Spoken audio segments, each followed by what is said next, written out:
Robinson Crusoe, quoi, les gars. Va vraiment falloir que je taillade tout ça avec une bonne machette, hein, parce que là, ouais. Enfin bref. Nous ne sommes pas là pour parler pilosité, n'est-ce pas? Nous sommes là pour parler des chapitres 848-849. Yes, c'est bon, je les ai eus. Je les ai eus. Donc, c'est parti, les amis. Bon, ces deux chapitres, ils étaient intéressants, ils étaient bien, ils étaient très très cool à lire d'ailleurs, mais enfin c'était des chapitres assez plus faciles, disons, pour en faire des reviews, puisque plus faciles à analyser, puisque ce sont des chapitres principalement dédiés à de l'action, des combats et des résolutions de duels qu'on avait déjà vu se profiler auparavant, et donc du coup ça va un peu vite, au niveau des dessins aussi ça va vite, donc plutôt facile voilà, c'est plutôt facile à analyser, et je vais faire une review plutôt courte je pense, de toute manière on doit se dépêcher les gars, parce qu'on a le chapitre 851 on doit parler de celui-là, donc voilà.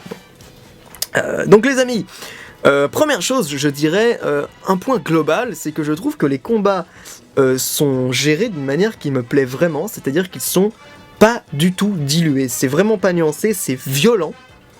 Les dessins ne sont pas du tout édulcorés, non pas du tout. Putain, Chopper il prend le croco là, bam, il le balance comme ça, il y a du sang, on sent ses côtes qui sont brisées, enfin c'est cool. T'as Brook qui est démoniaque, t'as Pedro qui est là en mode il prend son épée, qui défonce tout le monde, enfin bon c'est plutôt cool. Et c'est agréable aussi d'avoir un petit peu, de ressentir un peu voilà toute cette émanation de puissance et aussi de hâte, hein, parce que là on sent qu'il y a de la hâte quoi, les personnages sont pressés d'en finir, on est pressé d'en finir aussi, c'est des combats de prélude si vous voulez, on veut passer au plat de résistance. Et là vraiment c'est plat de résistance, j'ai même pas fait exprès, mais pour Totland c'est plutôt bien trouvé. Mais on veut passer voilà au gros du combat, et là on termine, on en a ras le bol, et c'est cool parce que justement les choses s'accélèrent, et c'est pour le coup en ce moment une bonne chose. Et voilà, j'ai trouvé que les combats étaient bien violents, les dessins c'est une chose importante les gars, et ça amène beaucoup d'impact dans l'ambiance générale d'une scène, hein, si les dessins sont... En fait quand on parle de mise en scène, eh bien c'est des dessins qu'on parle principalement, c'est aussi évidemment là, les éléments qui amènent à une certaine situation, les éléments narratifs, mais enfin c'est surtout aussi les dessins quand il s'agit d'un manga, et là franchement c'est balèze quoi, c'est stylé, c'est cool. Bon voilà, mes lunettes se sont barrées. Non, ça m'énerve. Revenez là, bande de connes. Bref, et donc, les amis, on va plutôt... Alors maintenant, on va parler plus en détail des combats et des confrontations qu'on a eues dans les chapitres. Alors bon, premièrement, on va parler de Pedro. Il y a eu deux phases, phase chapitre 848 et phase chapitre 849. Alors chers amis, eh bien, c'était plutôt pas mal, parce qu'on avait premièrement, le moment où Pedro, tel un démon, voilà, vraiment, parcourt et traverse ces pauvres gars qui étaient, en fait, moi j'ai trouvé sympathique, hein, l'espèce de... il y avait ces espèces de sous-fifres de merde, même Brook il les défonce, le mec qui ressemble à Don Shinjao il se fait laminer comme un petit bâtard, mais enfin bon, ils servent à ça, ils servent à mettre en valeur un peu ces persos, et on en a rien à foutre de ces espèces de sous-fifres de background. L'important c'est de montrer un petit peu toute la colère et aussi le sentiment de danger et de précipitation qui animent, qui habitent les gestes de nos héros à ce moment-là. C'est-à-dire qu'il faut aller vite, on est en mission d'infiltration et c'est cool de voir qu'ils sont efficaces. Tu vois Pedro qui balance des bâtons de dynamite, qui court sur les murs comme ça, vla, putain c'est stylé, ok, moi je trouve ça cool, enfin voilà. Et bon les gars, la paix dans le monde, hein, ok, on n'est pas violent, mais c'est cool aussi de les voir casser un peu des bonnes gueules comme ça, c'est sympathique. J'aime bien aussi quand il y a du sang, parce que ça veut dire qu'on ne nous prend pas pour des gamins. Donc, parce que c'est pas que j'ai envie de boire du sang, si ce n'est que pourquoi pas, mais si ce n'est pour moi ça veut rien dire, hein. Peu importe. Des associations de mots comme ça qui vont pas des fois, bon, peu importe, ce n'est pas très grave. Et donc, par rapport donc à Pedro, à un moment on le retrouve face à le Baron Tamago. Et le Baron Tamago, c'est vrai que c'est un personnage dont je ne savais pas quel allait être le destin. Il aurait très bien pu être un adversaire pour Brook, parce qu'il avait ce côté un peu très british avec son verre de thé, sa tasse de thé, ce côté un peu guindé, un peu propre sur lui, et aussi sa canne épée, qui faisait vraiment penser qu'il était l'adversaire rêvé de Brook.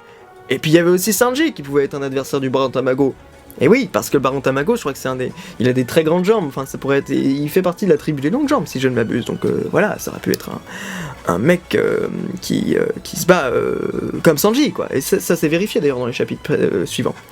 Mais bref, et en fait non, c'est face à Pedro, mais je trouve que c'est très bien, parce qu'en fait Pedro, les amis, Pedro c'est un personnage qui prend de l'aile, qui prend du corps, qui prend de la matière, et je trouve que de plus en plus il a vraiment un intérêt, il prend un intérêt dans cet arc. Tu vois, regardez, pendant l'arc des Ming, il y avait une espèce de reflet entre Sicilian et Pedro, l'un faisant partie des mousquetaires, l'autre faisant partie des gardiens. Oui, des gardiens, je sais plus si c'est le nom, enfin bref. Mais en tout cas, ce qui est intéressant, c'est qu'ici on voit que, putain, Pedro reçoit un traitement vraiment fidèle, hein. Un personnage de One Piece, c'est un vrai perso avec un background, et il est de moins en moins mystérieux, ça c'est sûr, mais par contre, il est de plus en plus intéressant. Et on apprend donc qu'il est dans une certaine forme de sacrifice, là, hein, puisqu'il... voilà, il a plus beaucoup d'années à vivre. Et dans les chapitres suivants, on apprend encore plus la tragédie qui se cache derrière tout ça, et c'est plutôt pas mal, mais je n'en parle pas tout de suite, chers amis, soyez patients. D'abord, on va parler, donc, pour le Tamago, bon, alors, le Tamago... on parlera du combat plus tard, ok? On parlera du combat dans la revue du chapitre 850. Mais bref, en ce qui concerne donc notre ami Brook, alors, j'avais entendu certaines personnes qui se disputaient, ou... Enfin non, c'est un bien grand mot, mais enfin, en gros, qui disaient... qui parlaient du fait que Brook était trop ou pas assez mis en avant. Moi je trouve qu'il est mis en avant à juste titre, puisque je vous le rappelle, ça fait très longtemps que nous n'avons pas eu un Brook qui a la classe vraiment, qui est indispensable à la situation. Je dirais même que ça fait depuis l'arc Thriller Bark en vérité. Eh oui, depuis ce jour, Brook n'a jamais été au premier plan, il a toujours été une sorte de... soit de comic relief, soit de personnage de cinquième roue du carrosse, de mec qui est relayé au second plan, du second plan. Et si vous voulez, moi ça me pose problème, parce que, si vous voulez, c'est un personnage, quand il a été, introduit à Thriller Bark, il était hyper badass. C'était dingue. Je veux dire, le gars, l'escrimeur fredonneur. Vous vous rappelez quand il arrivait comme ça, on voyait juste ses pas comme ça dans l'animé, tac, tac, tac, on entendait les sabots, enfin les sabots, les talonnettes si vous voulez, comme ça.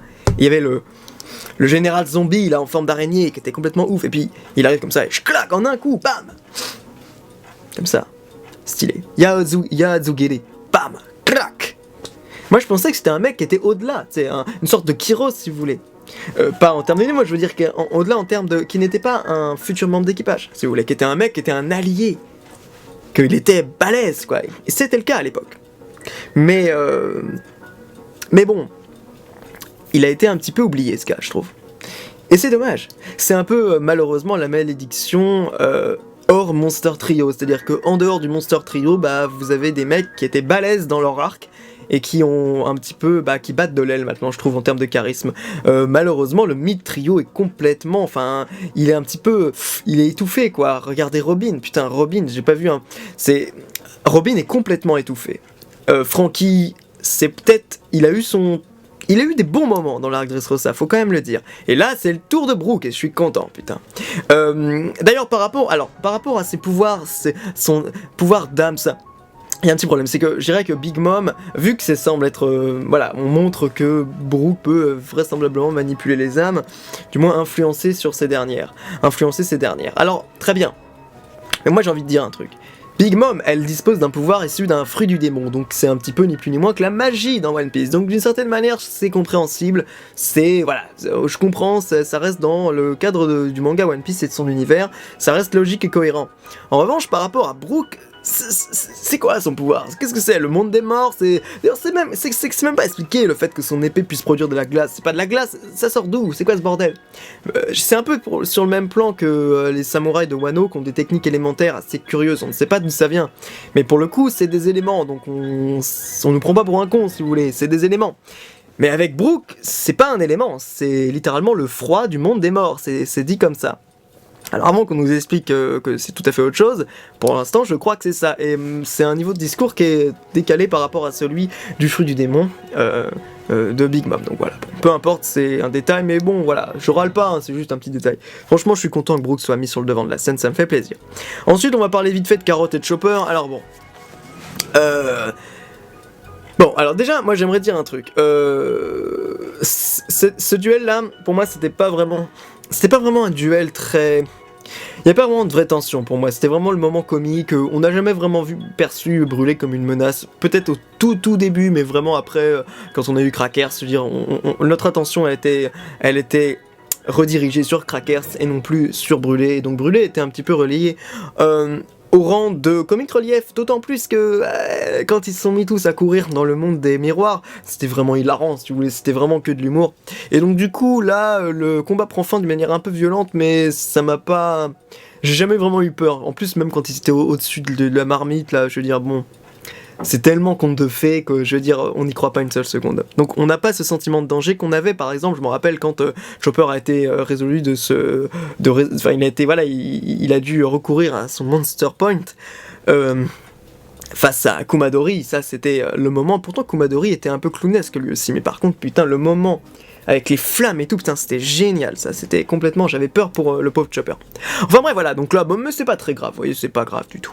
Voilà, c'est à peu près tout ce que j'aurais à dire. Alors évidemment, alors dernier point, les amis... Reiju. Reiju, que s'est-il passé? Qu'est-ce qui a bien pu se passer, les amis? Je ne sais pas, je ne sais pas. Vous me dites peut-être? Elle revient comme ça, ensanglantée.